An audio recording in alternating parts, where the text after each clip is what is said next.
Hello everyone, this is Vandana and you are watching 99.9 Engineering Station. So student, from today onwards, I am going to start 12th standard chemistry, which is also beneficial for the NEET, GATE, IPAD and PSU aspirant. So without wasting a time, let's start with the first chapter, that is solid state. After studying this lecture, you will be able to describe the general characteristic of solid state, distinguish between the amorphous and crystalline solids, and lastly you will be able to classify the crystalline solid on the basis of nature of binding force.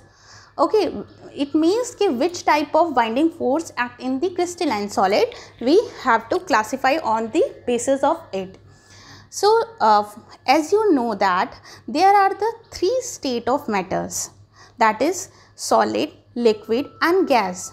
Most of the object around us is in their solid state. Like जो हम chair पे बैठे हैं वो solid state है, जो हम cycle, bike, जो भी चीज़ हम ट्रैवल करते हैं, व्हीकल यूज़ करते हैं वो सॉलिड स्टेट में है, हम पेन यूज़ करते हैं वो सॉलिड स्टेट में, हम बुक्स से पढ़ते हैं वो सॉलिड स्टेट में है. It means everything around us is in this solid state. So वो इसका मतलब क्या है कि हम किसी भी सॉलिड का फिज़िकल अपीयरेंस चेंज कर सकते हैं, लेकिन उसकी फ़िज़िकल प्रॉपर्टीज़ सेम रहती है. फिज़िकल अपीयरेंस चेंज है, सब चीज़ सारे ही सॉलिड का फिज़िकल अपीयरेंस चेंज है, लेकिन वो है तो सॉलिड. दिखने में वो कभी आपको साइकिल दिख रहा है, वॉशिंग मशीन दिख रही है, लेकिन वो अपने अंदर से तो वो सॉलिड ही है. ठीक है, सॉलिड स्टेट है. तो as we have study before, we can change the physical property of object और element by varying its temperature and pressure. Basically हम क्या कर सकते हैं, किसी भी एलिमेंट और ऑब्जेक्ट का फिज़िकल प्रॉपर्टी चेंज कर सकते हैं टेम्परेचर और प्रेशर की मदद से. क्यों मतलब टेम्परेचर और प्रेशर को चेंज करने से. और इस फेनोमेना को हम कहते हैं चेंज ऑफ स्टेट. क्या कहते हैं? Change of state. I think इतना आपको समझ में आ गया होगा. For example change of state का हम एक एग्ज़ाम्पल ले लेते हैं, जैसे कि we heat water to burn it into a water vapor. हम किसी भी वाटर को हम हीटअप करके हम उसको वाटर वेपर में चेंज कर सकते हैं, या वाटर वेपर को वाटर को हम फ्रीज़ करके हम उसको आइस में चेंज कर सकते हैं. तो ये क्या हुआ, हमने फिज़िकल प्रॉपर्टी को चेंज किया with the help of changing its temperature. ठीक है, टेम्परेचर और प्रेशर. तो basically the state of matter and it's stability actually depends upon the to opposing force. ये जो इसकी चेंज ऑफ स्टेट हो रही है और इसकी स्टेबिलिटी जो है मैटर का, वो डिपेंड करती है टू अपोजिंग फोर्स पे, जो कि है कौन कौन से. एक होता है intermolecular force and second one होता है थर्मल एनर्जी. ठीक है, तो these are the two forces responsible for the formation and the stability of the solids. यही जो फोर्सेस होते हैं वही रिस्पॉन्सिबल होते हैं सॉलिड की फॉर्मेशन में और स्टेबिलिटी में. ठीक है, तो अब ये आप बेसिक स्कूल में और स्मॉलर क्लासेस में पढ़ते आ रहे हैं कि इंटरमोलिकुलर फोर्स क्या होता है. Intermolecular force exactly exist between the molecules of the elements, and they keep the atom or molecules of a matter close together to make it them a bond. ठीक है, इंटरमोलिकुलर फोर्स बेसिकली क्या होता है, elements के बीच में, molecules के बीच में होता है, और ये जो फोर्स होता है वो दो मॉलिक्यूल्स को आपस में बॉन्डेड रखने के लिए फोर्स अप्लाई करता है. सेकेंड जो आ जाता है कि thermal energy. Basically thermal energy जो होती है वो है जो form of kinetic energy.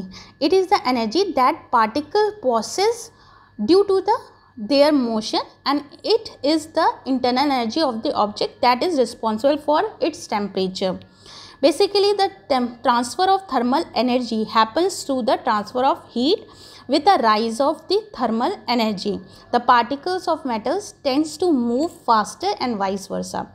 So these two forces keep the atoms of a solid closely packed in a fixed structure. We call it as a lattice.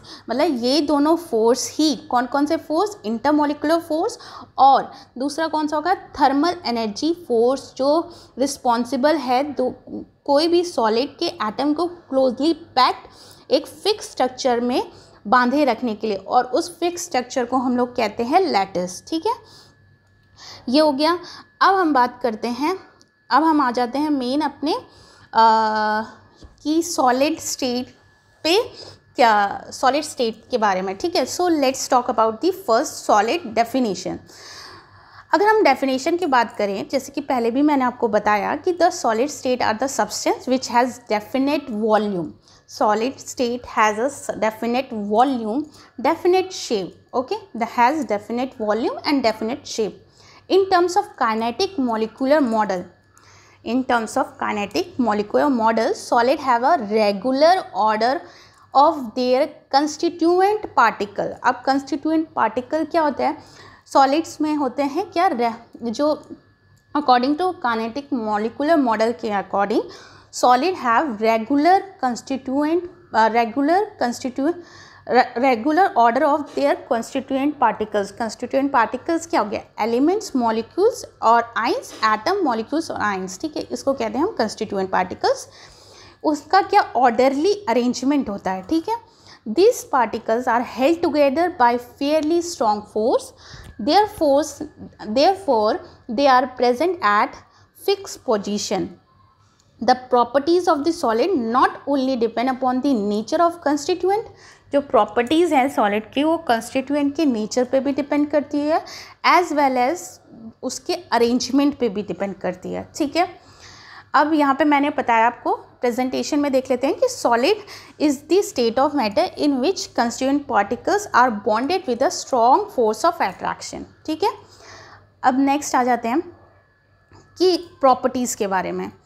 तो properties की बात करें तो सबसे पहले आ जाएगा that they have definite mass, volume and shape. Second property हो जाएगी intermolecular distance are short.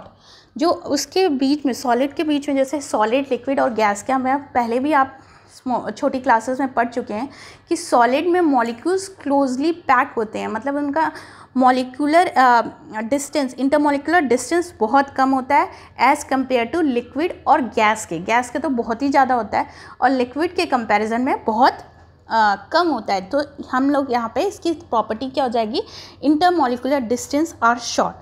Third property हो जाएगी intermolecular force are very strong. जैसा कि मैंने बताया, इंटरमोलिकुलर फोर्स जो है वो हो गई, कौन सी फोर्स हो गई, ये हो गया हमारा सॉलिड स्टेट का, स्टेट ऑफ मैटर्स का, जो हम लोग को फोर्स जो एक्ट कर रहा है फॉर्मेशन और स्टेबिलिटी के लिए. मैंने दो फोर्स बताया, इंटरमोलिकुलर फोर्स और थर्मल एनर्जी. तो इसमें बताया गया कि intermolecular force are very strong. Next property होगी their constituent particle. Constituent particle means atom, molecules और आयंस, एटम, मॉलिक्यूल्स और ions have constituent particle have fix position. जितने भी एटम्स, मॉलिक्यूल्स और आयन हैं उनके फिक्स पोजीशन है and can only oscillate about their mean position. ठीक है, ये जितने भी हैं जो सॉलिड स्टेट में कंस्टिट्यूएंट पार्टिकल्स, ये ओनली अपने मीन पोजीशन के अकॉर्डिंग ही ऑसिलेट कर सकते हैं. फिर नेक्स्ट जो होता है, नेक्स्ट इसकी प्रॉपर्टी है they are incompressible and rigid. ये तो बहुत ही कॉमन सी बात है कि सॉलिड को इनकम्प्रेसिबल, उनको कंप्रेस नहीं किया जा सकता, और सॉलिड जो है रिजिड है. ठीक है, तो ये फ्लू इसकी प्रॉपर्टीज़ होगी. अब हम बात करते हैं इसके स्ट्रक्चर के बारे में. ठीक है, तो ये रिप्रेजेंट कर रहा है क्या, क्रिस्टलाइन और उसके स्ट्रक्चर के बारे में, अमरफस स्ट्रक्चर के बारे में. तो बेसिकली सॉलिड को हमने टू पार्ट्स में डिवाइड करते हैं. सॉलिड टू टाइप्स की होती हैं, कौन कौन सी, कि एक क्रिस्टलाइन सॉलिड, एक होता है अमरफस सॉलिड. सो इसके डिफरेंस के बारे में भी हम पढ़ेंगे नेक्स्ट स्लाइड में. पहले मैं इसके स्ट्रक्चर से आपको इसका डिफरेंस बता देती हूँ. सॉलिड टू टाइप्स के होते हैं, क्रिस्टलाइन सॉलिड, एक अमरफस सॉलिड. तो क्रिस्टलाइन सॉलिड जो हैं वो mostly there characteristics are what we associate with the solids, and they are basically crystalline solids are firm, hold a definite and fixed shape and rigid and incompressible. जो crystalline solid होता है ना, वो एक orderly arrangement है, definite और fix shape है उसका, और रिजिड और इनकम्प्रेसिबल है. मीन्स कि they crystalline solid generally have geometrically shaped and flat face. For example अगर हम क्रिस्टलाइन सॉलिड की बात करें तो हमारे पास आ जाएगा डायमंड्स और मेटल, ये इसके एग्जाम्पल हो जाएंगे.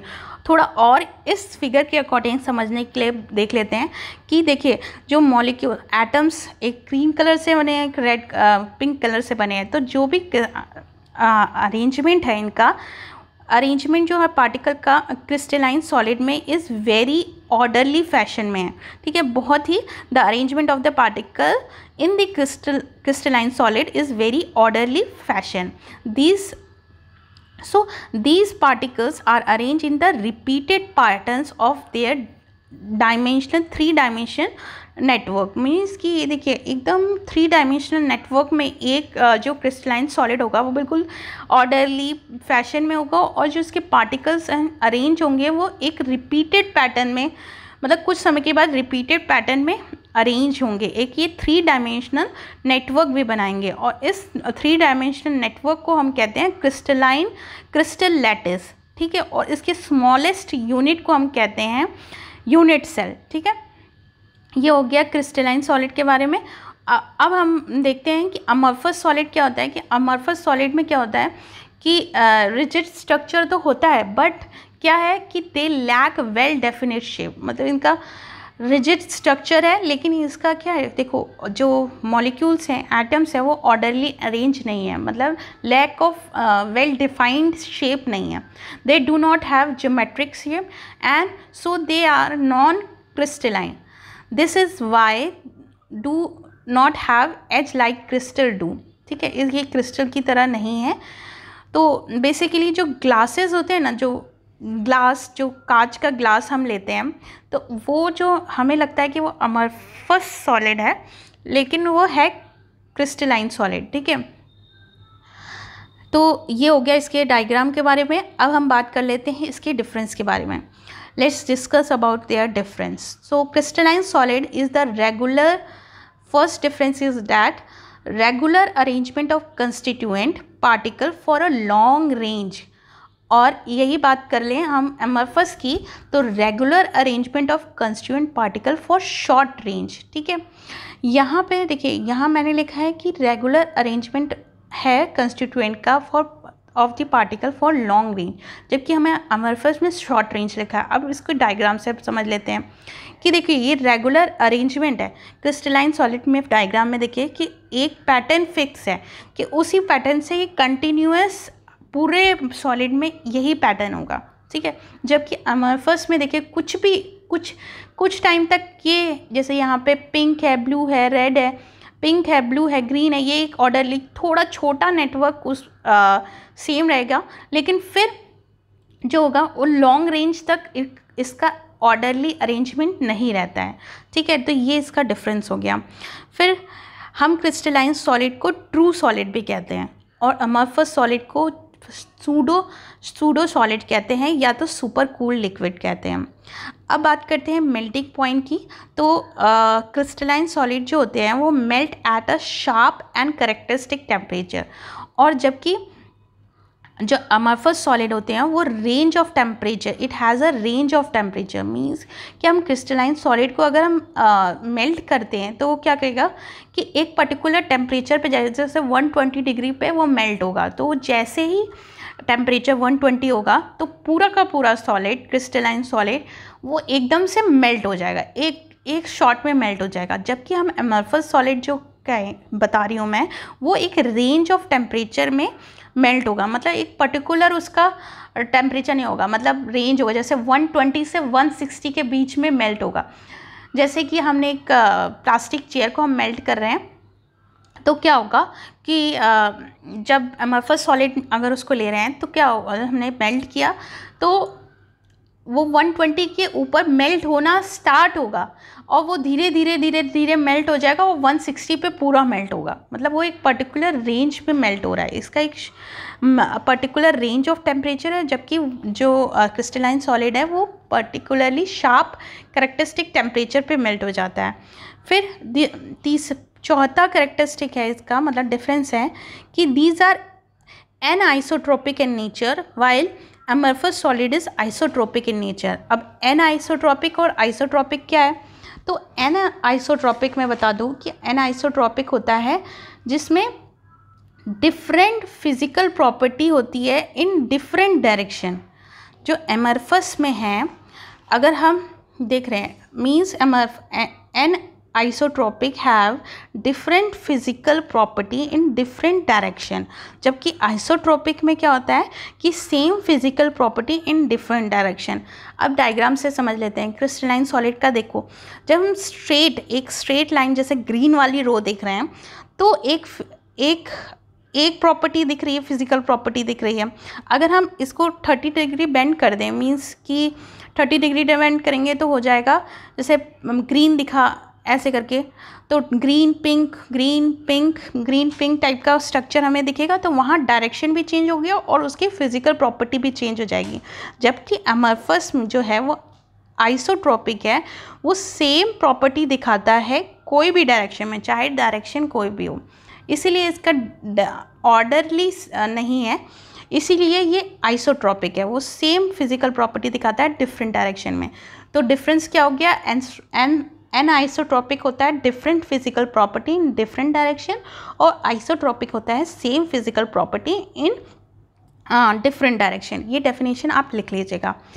अब लास्ट इसका डिफरेंस है कि when we cut with a sharp edge, जब क्रिस्टलाइन सॉलिड को हम कट करेंगे शार्प एज टूल से, ये स्प्लिट हो जाएगा इनटू 2 पीसेस एंड जनरेट करेगा क्या?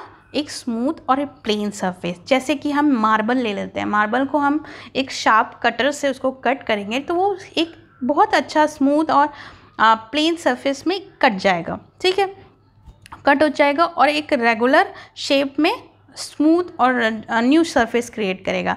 जबकि हम अमरफस सॉलिड को अगर हम कट करते हैं शार्प एज से या ऐसे भी कट करते हैं, वो split into 2 pieces with irregular surface में हो जाएगा। वो स्प्लिट होगा लेकिन उसका क्या, वो स्प्लिट पार्ट जो है वो इरेगुलर शेप में होगा। तो ये इसके डिफरेंस थे। मैंने आपको डायग्राम बता दिया, फिजिकल प्रॉपर्टी बता दी। अब बात करते हैं, अब पूरे चैप्टर में आप क्रिस्टलाइन सॉलिड के ही बारे में पढ़ेंगे।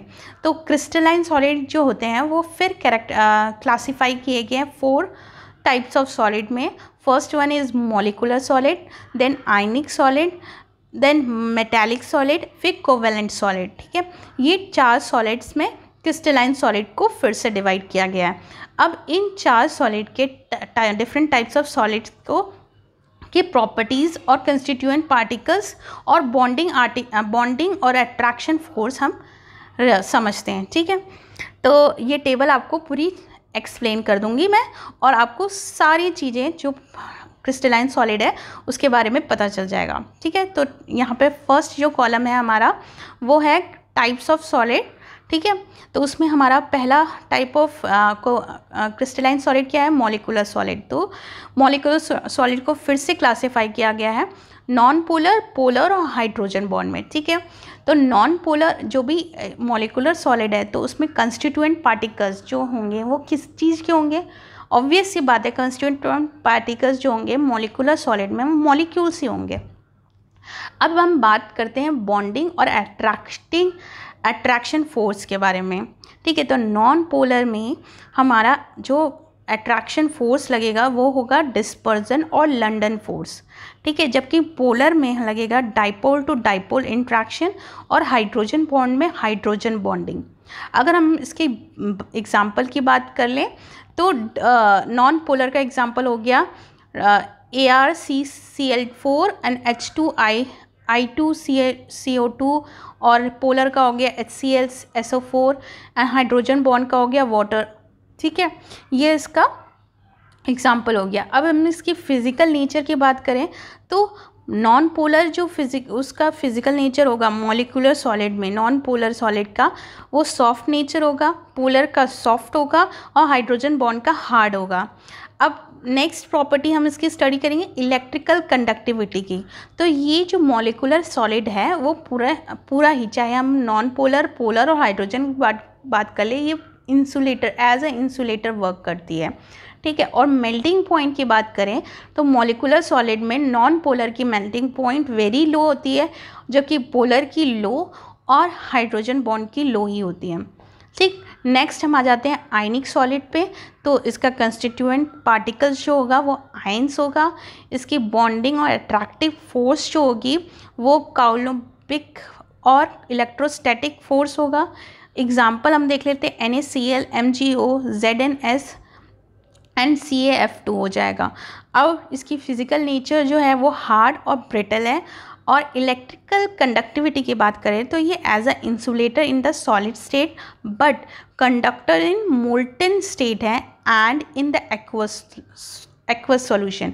जो आयनिक सॉलिड जो होता है वो सॉलिड फॉर्म में जो अगर है तो वो इंसुलेटर के फॉर्म में परफॉर्म करेगा, लेकिन अगर वो मोल्टन स्टेट में है या एक्वस सॉल्यूशन में है तो वो कंडक्टर्स के रूप में एक्टिवेट रहेगा, ठीक है। फिर नेक्स्ट आ जाती है इसकी मेल्टिंग पॉइंट हाई होती है। नेक्स्ट आ जाता है मेटालिक सॉलिड। मेटालिक सॉलिड में इसकी कंस्टिट्यूएंट पार्टिकल्स जो होगा वो positive ions in a sea of delocalised electrons हैं। इसकी बॉन्डिंग और अट्रैक्टिव फोर्स जो है वो मेटालिक बॉन्डिंग है। एग्जाम्पल्स जो हैं FeCu, Fe है, Cu है, Ag, Mg हो गया। और इसकी फिजिकल प्रॉपर्टी होगी hard but malleable and ductile, ठीक है, ये इसकी फिजिकल प्रॉपर्टी होगी। अब जो मेटालिक सॉलिड जो है वो conductors in solid state as well as in the molten state, ये कंडक्टर्स की तरह यूज़ किया जाता है, चाहे वो सॉलिड स्टेट में हो या मेल्टेड स्टेट में हो। इसकी मेल्टिंग पॉइंट फेयरली हाई होती है एज़ कम्पेयर टू अदर्स, ठीक है। अब नेक्स्ट लास्ट आ जाता है कोवलेंट और नेटवर्क सॉलिड में। जो हमारा नेटवर्क सॉलिड में हमारा जो फोर्स ऑफ अट्रैक्शन जो एक्ट कर रहा है, जो कंस्टिट्यूएंट एलिमेंट्स हैं वो एटम्स हैं। Force of attraction covalent bonding है। एग्जांपल हो गया SiO2 that is called quartz and Si carbon diamond, ये सारी ग्रेफाइट्स, ये सारी चीज़ें हो गई इसकी एग्जांपल। और इसका नेचर जो वो हार्ड है, ठीक है। और ग्रेफाइट की बात करेंगे तो वो सॉफ्ट इन नेचर है। कंडक्टिविटी एज अ इंसुलेटर है फॉर क्वार्ट्स के लिए। और अगर हम ग्रेफाइट की बात करें तो वो कंडक्टर है, ये एक्सेप्शनल केस है। और इसके मेल्टिंग पॉइंट हाई है। तो आई थिंक इतना आपको समझ में आ गया होगा। चार ये टेबल में आपको पूरी तरीके से समझा दिया गया है कि कैसे क्रिस्टलाइन सॉलिड के क्या 4 टाइप्स होते हैं और 4 टाइप्स के क्या क्या कैरेक्टरिस्टिक हैं। तो आई होप आपको लेक्चर समझ में आया होगा।